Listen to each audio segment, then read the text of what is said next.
नमस्कार, शंखनाद news channel के इस विशेष प्रोग्राम में मैं सुनील कुहीकर आपका स्वागत करता हूं। आज के इस प्रोग्राम में हमारे साथ है बटुक भाई ज्वेलर्स के श्री भरत सेठ सर। भरत सर, आपका इस प्रोग्राम में स्वागत है। नमस्कार। सर, आपसे चर्चा हम करना चाहेंगे कि अभी जो गोल्ड मार्केट है बहुत ज़्यादा कीमतें आसमान छू रही है, और हाल ही में जो मुंबई में एक बड़ी कॉन्क्लेव हुई जिसमें नागपुर का सम्मान है कि आप का भाषण उस कॉन्क्लेव में हुआ है, और उसमें आपने एक बड़ा स्टेटमेंट किया है कि आने वाले समय में गोल्ड की जो कीमतें रहेगी वो आसमान को छुएगी और वो कम होने वाली नहीं है जी। तो थोड़ा सा उस कॉन्क्लेव में के भी बारे में बताइए, और गोल्ड की जो कीमतें हैं उसके बढ़ने के कारण और आने वाला समय कैसा है जी।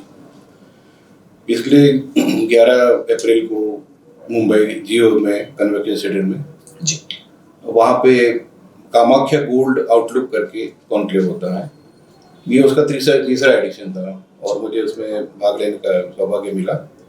इस क्षेत्र में लगभग भारत के जैसे जो बड़े बुलियन डीलर्स है, बैंकिंग क्षेत्र के जो दिग्गज लोग हैं और एनालिसिस्ट है और कुछ रिटेलर्स होते हैं, तो सब इस दिशा में देखते हैं कि अब आगे गोल्ड का क्या होगा। जो अनिश्चितता का दौर चल रहा है उसको देखते हुए हम साल में एक बार ये कॉन्क्लेव अटेंड करते हैं। इसी कॉन्क्लेव का पिछला अगर आप साल देखेंगे तो उस वक्त भी मैंने $3200 बोला हुआ है और इस साल बराबर $3200 पार कर गया। तो ये आगे की जो भविष्य होते हैं उसके बारे में ये होता है कि चर्चा होती है, तो सारे अपनी अपनी राय देते हैं। इस चर्चा से इसमें जहां तक आज की परिस्थिति है और पिछले साल की परिस्थिति, उसमें जमीन आसमान का फर्क है। इस वर्ष ट्रम्प की जो अनिश्चितता का दौर लाके खड़ा किया है, चाहे डॉलर में कमजोरी बोलिए या टैरिफ वॉर बोलिए या वॉर बोलिए, तो जितना भी अनिश्चितता का दौर चल रहा है मुझे लगता है कि ये सोना आगे $4000 अगर आ गया तो कोई बड़ी बात नहीं होगी। कुछ और भी कारण है इसमें, यानी ट्रम्प टैरिफ वाला तो विषय है जैसा आपने बताया जी। तो क्या सारी दुनिया में ये रेट बढ़ रहे हैं या सिर्फ भारत? देखिए, एक कंट्री से सारे कंट्री रिलेटेड रिलेशन तो है ही है जी। दूसरा, हर कंट्री अपना जो बोला जाएगा कि भी गोल्ड खरीदता है। अभी पिछले वर्ष बहुत सारे सेंट्रल बैंकों ने गोल्ड खरीदा है, तो वो अपना मजबूती करने के लिए कि भी अपनी इकोनॉमी मजबूत करे, तो वो भी एक तरफा काफी बाइंग हुई है। लास्ट ईयर चाइना ने बहुत सारी गोल्ड खरीदा है, तो ये भी एक साथ साथ चलता है। पर डिमांड एंड सप्लाई को देखेंगे तो वो उतना इफेक्ट नहीं होगा जितना इस कारण से ज्यादा हो रहा है। सर, भारत के बारे में दुनिया से जो एक अलग विशेषता बताई जाती है कि भारत में महिलाएं ज्वेलरी पहनती है, पुरुष भी अंकिया है या चेन हो, तो हर व्यक्ति के पास ज्वेलरी होती है, सोना होता है। तो दुनिया में बाकी देश से की तुलना में हम लोग ज्यादा सोना यूज करते हैं या रखते हैं साथ में।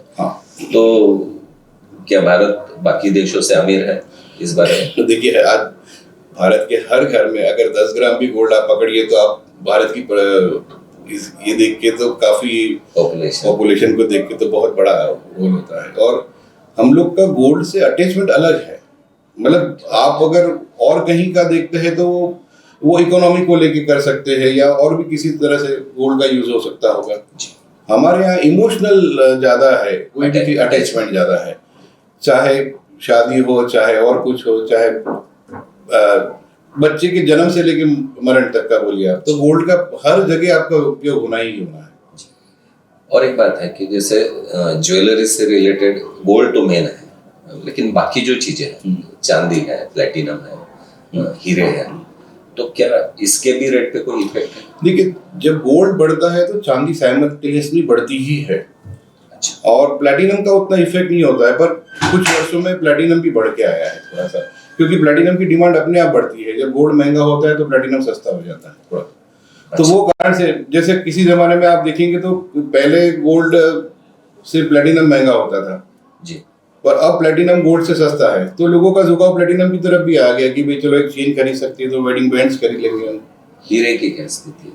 हीरे में ऐसा हो गया है कि हम गोल्ड में जैसे जब ज्वेलरी बनाते हैं तो 18 कैरेट की ज्वेलरी बनती है, वो अब हम 14 कैरेट में भी बनाना शुरू किया, तो एक कॉस्टिंग ऑफ गोल्ड जो है वो काफी कम हो गई।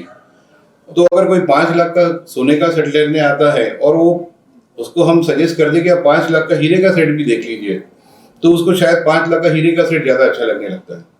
ओके। सर आपका स्टेटमेंट था कि गोल्ड अब रुकने वाला नहीं है, तो कीमतें कम होनी नहीं है अभी? नहीं, देखिए ये अनसर्टेनिटी वाली अभी परिस्थिति में हम लोग बैठे हुए हैं। अभी अगर ये टैरिफ वॉर और ये सारी चीज़ों का कंक्लूजन आता है तो डेफिनेटली मुझे लगता है कि सोना एक बार नीचे जरूर जरूर जरूर आएगा। पर इसको अगर हम लॉन्ग टर्म में बोले तो गोल्ड कभी भी सस्ता नहीं बिकेगा, महंगा ही रहेगा। मतलब अगर आप टर्म्स ऑफ अगर वैल्यूएशन की भाषा में बात करें तो हमेशा आपको गोल्ड अच्छा ही रेट देगा, अच्छा ही रिटर्न देगा, इन्वेस्टमेंट के हिसाब से भी अच्छा रिटर्न देगा। हाँ, मैं आने वाला था जी। इन्वेस्टमेंट के हिसाब से अभी जैसे शेयर मार्केट गिर रहा है, तो इस परिस्थिति में गोल्ड में इन्वेस्ट करना क्या? बिल्कुल, बहुत सेफ हेवन जिसको बोला जाता है, गोल्ड हमेशा सेफ हेवन रहा है।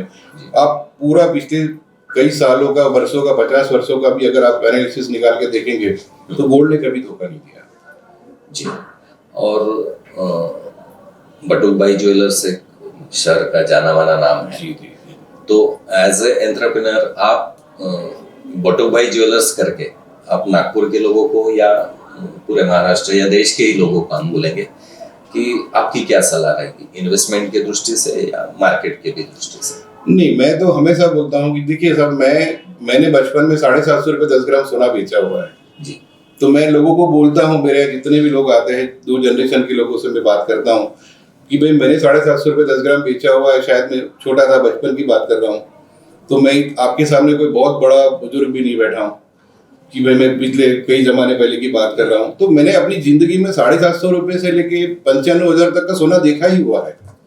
तो मुझे तो अभी तक ऐसा नहीं लगा कि इसमें इन्वेस्टमेंट कभी आपको ये होने वाला है। सोना बढ़ते ही रहना है, वो हमेशा बढ़ते रहेगा। और आज नहीं, आप 10 साल के बाद फिर मेरे साथ में बैठिए, फिर मैं आपको बताऊं कि आप 1.25 लाख के भाव में मेरे साथ में बैठे हुए हैं। सर, इस क्षेत्र का आपका जो अनुभव है एज ए बिजनेस, तो काफी बड़ा अनुभव है। तो इस मार्केट में, अगर गोल्ड के मार्केट में कोई आना चाहता है नया एंटरप्रेन्योर, तो आपकी क्या सलाह रहेगी? देखिए, इतना भारी इन्वेस्टमेंट होता है, नंबर 1। दूसरा, आज अगर मैं परिस्थिति में किसी भी शोरूम में नया ओपन करना चाहूँ तो बहुत सारा कैपिटल लगता है। दूसरा, एक अनुभव बहुत जरूरी होता है। राइट, आज जितने भी प्लेयर्स हैं ये सारे जाने माने प्लेयर्स होते हैं। एक नया प्लेयर्स अगर आता है तो थोड़ी सी उसको तकलीफ जरूर होती है, पर फिर अपने पैर जमा सकते हो। जी। सर, आपने गोल्ड के बारे में बताया, डॉलर के बारे में एक बार बता दीजिए कि रेट कम होने की कोई चांसेस है, डॉलर सुधरने के? या मतलब dollar in fact in terms of gold में बोल सकता हूँ जी कि भाई आज अगर हम $3,250 के भाव में बैठे हुए हैं, 3,350 सॉरी, तो 3,300 के ऊपर क्रॉस कर चुका है। और यही हमने लास्ट ईयर ये किया था, प्रेडिक्ट किया था कि 3,200 इस बार क्रॉस करेगा। एक बार जब 3,300-3,400 क्रॉस करेगा तो ये आराम से और ऊपर जाएगा। सर, बहुत अच्छा लगा आपसे बात करके, बहुत सारा नॉलेज आपने शेयर किया। बहुत बहुत धन्यवाद शंकरनाथ। Thank you.